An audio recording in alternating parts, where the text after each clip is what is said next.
Haya ndugu mtabiri mkuu, tumeweza kuja kukutembelea tena katika vipindi vyako endelevu. Ni muda mrefu hatujaweza kuonana na tulikuwa tukija tunakukosa, lakini najua ni kwa ajili ya majukumu ya kikazi na safari mbalimbali ambazo unasafiri kwa ajili ya kwenda kuwahudumia watu. Pole sana na kazi. Asante sana na karibuni tena katika mwendelezo wa vipindi vyetu. Sawa, tumekuja leo kukusikiliza. Watanzania wana hamu na wewe kusikia yale unayozungumza, maana ni watu wengi wanakufuatilia ndani ya nchi na nje ya nchi hii. Kwa hiyo leo una mada gani unataka kuwaeleza Watanzania? Leo tunaendelea na mada yetu zile nyota katika ndoa. Nyota katika ndoa tunaendelea nazo leo, na leo tunazungumzia nyota ya kaa na nyota ya mbuzi. Ndio tunazungumzia leo. Cancer na Capricorn ndio tunazungumzia leo. Kama mna kumbukumbu tulizungumza kuhusu nyota ya punda na mizani, tukasema punda anafunga ndoa na mizani. Ndio. Lakini pia tukasema nge anafunga ndoa na mtu mwenye nyota ya ng'ombe. Lakini pia tukazungumza mtu mwenye nyota ya mapacha anafunga ndoa na mtu mwenye nyota ya mshale. Sasa leo tunazungumzia mtu mwenye nyota ya kaa. Yeye anafunga ndoa na mtu mwenye nyota ya mbuzi. Naelewa vizuri bana? Sawa. Yani kaa maana yake ni kaa, yeye ametoka katika sayari ya Muni, yani mwezi. Na mbuzi ametoka katika sayari ya Dhohari, yani Saturn. Kwa hiyo hawa watu wanaishi pamoja. Unaelewa vizuri bana? Sawa. Sasa abidi tuweze kujua mtu mwenye nyota ya kaa ni mtu wa namna gani, ili ajijue kwamba wewe basi nyota yako ni kaa. Mtu mwenye nyota ya kaa ni mtu aliozaliwa Juni 22 mpaka Julai 22. Yaani mwezi wa 6 tarehe 22 mpaka mwezi wa 7 tarehe 22. Kama umezaliwa hapo katikati, basi ujue nyota yako ndio hiyo inaitwa kaa. Wewe sayari yako ni mwezi. Siku yako nzuri ya bahati ni Jumatatu na rangi yako ni nyeupe. Naelewa vizuri bana? Ndio. Rangi yako ni nyeupe. Sawa bwana? Sawa. Au kama jina lako linaanza na herufi D au P, ujue wewe pia ni muhusika wa nyota hiyo. D for Dickson. D for Donaldo. Naelewa vizuri bana? Ndio. P for Pascal. Basi ujue wewe P for Paulo. Basi ujue wewe ni muhusika wa nyota hiyo ya kaa. Kwa hiyo kama jina lako linaanzia na herufi D au P, basi ujue pia ni muhusika mtu mwenye nyota ya kaa. Lakini vile huyu mtu mwenye nyota ya kaa anafunga ndoa na mtu mwenye nyota ya mbuzi. Naelewa vizuri bana? Ndio. Anafunga ndoa na mtu mwenye nyota ya nini? Ya mbuzi. Mtu mwenye nyota ya mbuzi ni mtu wa namna gani? Ni mtu aliozaliwa Desemba 22 mpaka Januari 20. Yaani kama umezaliwa mwezi wa 12 tarehe 22 mpaka mwezi wa kwanza tarehe 20, basi wewe nyota yako ndio hiyo mbuzi au Capricorn inaitwa. Ndio. Au kama jina lako linaanza na herufi J au V, ujue wewe ni muhusika pia wa nyota hiyo. J for Juma, J for Jonas, V for Victor, vile for Veronica, basi ujue ni muhusika wa mtu mwenye nyota ya mbuzi. Kwa hiyo kama wewe ni kaa, unaishi na mtu mwenye nyota ya mbuzi. Yaani kama jina lako linaanza na herufi D, wewe oa mtu jina lake linaloanza na herufi V. Oaneni nyie, mtafanikiwa katika maisha yenu. Mnaoana, mnafanikiwa kabisa katika maisha yenu. Sawa. Au kama jina lako linaanza na herufi P, olewa au oa mtu mwenye herufi J. Nyie mnafanikiwa kabisa katika maisha yenu na mambo yanakwenda vizuri. Kwa hiyo hao ndio wahusika wanaofunga ndoa. Mtu mwenye nyota ya kaa anafunga ndoa na mtu mwenye nyota ya mbuzi. Na hawa wenyewe wanaishije? Wanaishi mmoja mweupe, mmoja mweusi. Tuko pamoja bana? Tuko pamoja. Tuko sawa hapo? Wanaishi mmoja mweupe, mmoja mweusi. Yaani ni lazima mke awe mweusi, mume akiwa mweusi, mke awe mweupe. Unaelewa vizuri bana? Mke akiwa mweupe, mume anakuwa mweusi. Kwa sababu kaa mwenyewe ni mweupe. Yeye anaoa mbuzi, mbuzi rangi yake ni nyeusi. Kwa hiyo lazima aoe mke mweusi au aolewe na mume mweusi, mtu mwenye nyota ya kaa. Sawa. Na kama wewe nyota yako ni mbuzi, wewe ni mweusi, watakuwa uoe mtu mweupe. Tuko sawa jamani? Tuko sawa. Watakuwa uoe au uolewe na mtu mweupe. Nyie mnafanikiwa kabisa katika maisha yenu, mnakaa. Na mbuzi na kaa wanaishi, lakini ni lazima bibi awe mtu mzima, ndio bwana awe mdogo. Yaani kama ni mwanaume awe mwanamke mkubwa zaidi ya yeye, ndo anafanikiwa katika maisha yake. Kwa hiyo kama wewe ni mtu mwenye nyota ya kaa, basi ishi na mwanamke mkubwa zaidi yako. Tuko pamoja hapo. Ni lazima ni mwanamke awe mkubwa kuliko wewe, na ndio mtafanikiwa kabisa katika maisha yenu. Au la sivyo, kama una nyota ya kaa, tafuta mwanamke mweusi, utafanikiwa vizuri kabisa. Kama una nyota ya mbuzi vile vile, lazima uishi na mke mkubwa kuliko wewe, au huyo mwanamke awe mweupe. Lazima uwe mweupe na mweusi, ndio mtafanikiwa katika maisha yenu. Hao ndio watu wenye nyota ya kaa na mbuzi ambao nawazungumzia leo. Na mtu mwenye nyota ya kaa, rangi yake kama ninavyosema yeye ni nyeupe. Siku yake nzuri ni Jumatatu. Madini yake yanaitwa moonstone.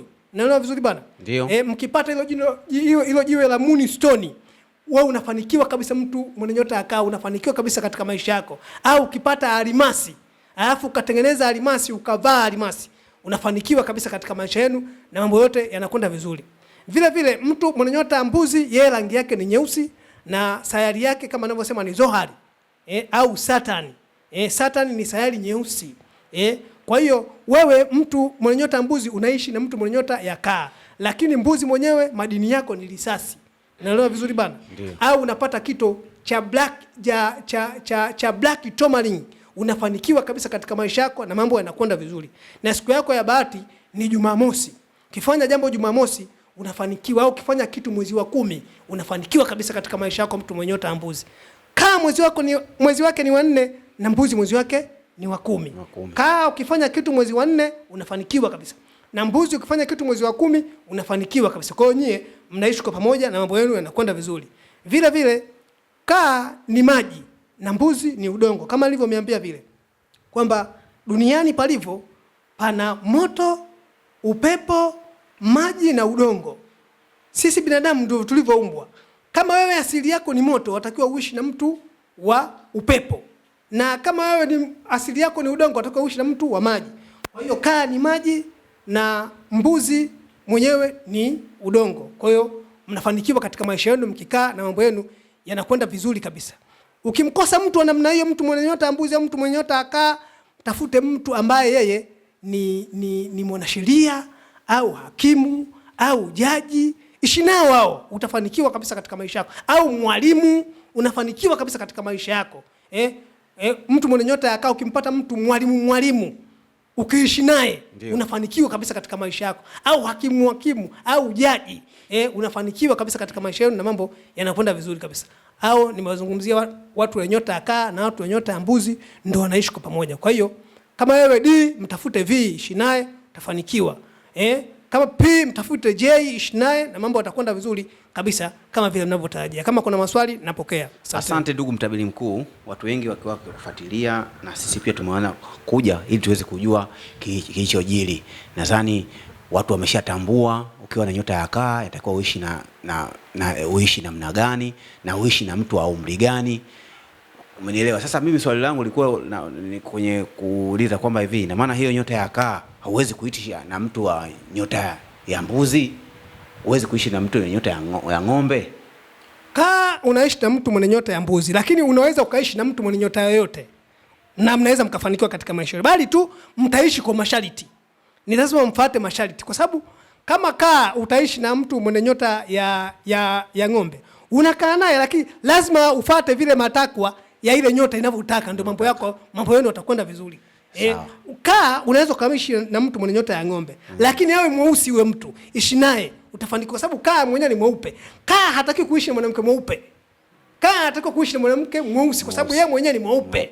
Kwa mtu mwenye nyota ya kaa awe mwanamke mweusi, ndio atafanikiwa katika maisha yake. Na mtu mwenye nyota ya mbuzi yeye ni mweusi, lakini anaishi na mtu mweupe kwa sababu anaishi na mtu mwenye nyota ya kaa. Maana ya kuuliza mtabiri mkuu na maana kwa sababu watu wanaweza kuwa nakusikiliza lakini wakawa hawaelewi hapo. Kuna mwingine anaishi na mtu wake anampenda sana.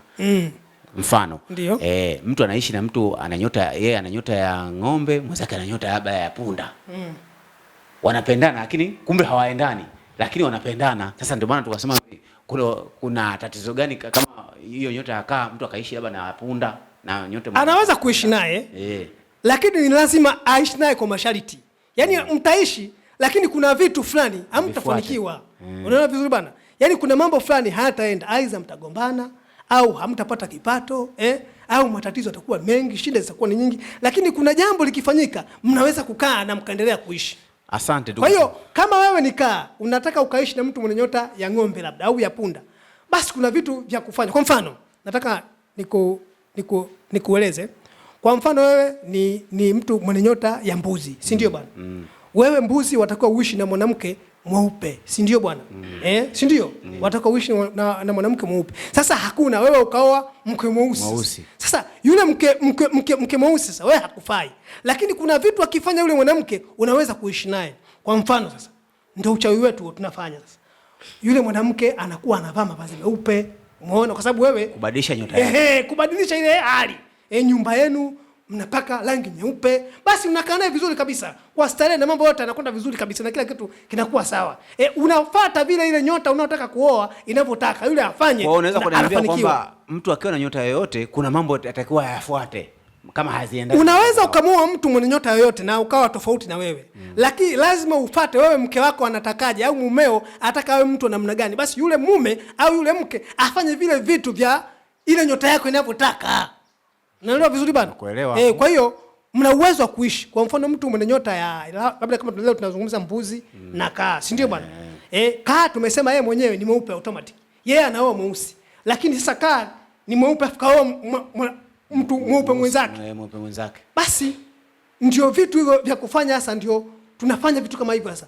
Yule mwanamke anakuwa anavaa mavazi meusi, anapendelea kuvaa mavazi meusi, nyumbani kwenu mnapaka rangi nyeusi, vitu kama hivyo yani, yani vishabihiane na ile nyota inavyotaka, ile inataka kuoa. Huyo mtu unaweza ukakaa naye. Unaelewa vizuri bana? Asante. Kwa hiyo iko hivyo. Kama kuna swali naweza kupokea. Basi sisi ni mawazo yetu ndio yalikuwa ni hayo na maulizo yetu yalikuwa ni hayo. Mimi naambia bado nipo, japokuwa natoka mara kwa mara, lakini nipo kama hivi. Nyie mmesema mnakuja hapa au sio bana? Tumezungumza mambo mawili matatu kama hivyo, nimedokeza. Tumeshukuru kukuta kwanza. Kwa hiyo kwa chochote kwa lolote wanitafute, basi tutazidi kuelekezana na nitawapa ushauri zaidi. Asante sana. Asante sana, karibu tena siku nyingine. Asante ndugu mkuu. Huyu alikuwa ni mtabiri mkuu wa Afrika. Tumeweza kumtembelea leo katika vipindi vyake endelevu.